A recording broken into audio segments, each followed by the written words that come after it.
Everyone, আমি তোমাদের রায় নিয়ে চলে এসেছি নতুন একটি ভিডিও। খুব এক্সাইটিং ভিডিও হতে চলেছে, তো সঙ্গে থাকবে। তো ঘরে বসে বসে আমরা সবাই বোর হয়ে যাচ্ছি, দুর্গাপুজো চলে আসছে, মনে তো আরেকটু আনন্দ দরকার, ঘোরাফেরার জায়গার দরকার। তো নিয়ে এসেছি নতুন একটা জায়গা। চলে গিয়েছিলাম ট্রেড ফেয়ারে, যেটা কোথায় হচ্ছে জানতে চাও? পুরো ভিডিওটা দেখতে থাকো। তো এটা শুধু ট্রেড ফেয়ার না, এটা শারদ মেলাও বলতে পারো।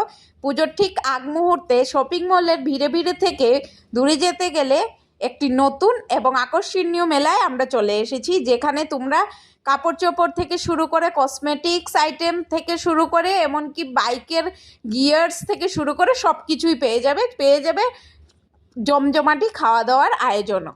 তো প্রথমেই আমরা চলে গিয়েছিলাম ভেতরে, 10 টাকার টিকিট কেটে। ভেতরে গিয়েই আমার প্রথম নজর কোথায় পড়লো জানো? ওই ড্রেসের কাউন্টারে। দেখতেই পাচ্ছ ধরে, ড্রেসগুলো খুবই খুবই খুবই সুন্দর ছিল।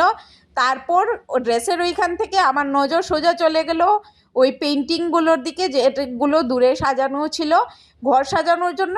খুব খুব ভালো পেন্টিংস ছিল। তারপর খাওয়ার স্টলও ছিল। এরপর আমি আবার চলে গিয়েছিলাম কাপড়ের সেকশনে। এখানে খুব ভালো ভালো এবং ট্রেন্ডি কাপড় পাওয়া যাচ্ছিল একদম রিজনেবল প্রাইসে। প্লাস শাড়িগুলো ছিল দুর্দান্ত। শাড়ি এবং কুর্তির যে কালেকশনগুলো, কুর্তি বা থ্রি পিসের যে কালেকশনগুলো, ওইগুলো ছিল দুর্দান্ত সুন্দর।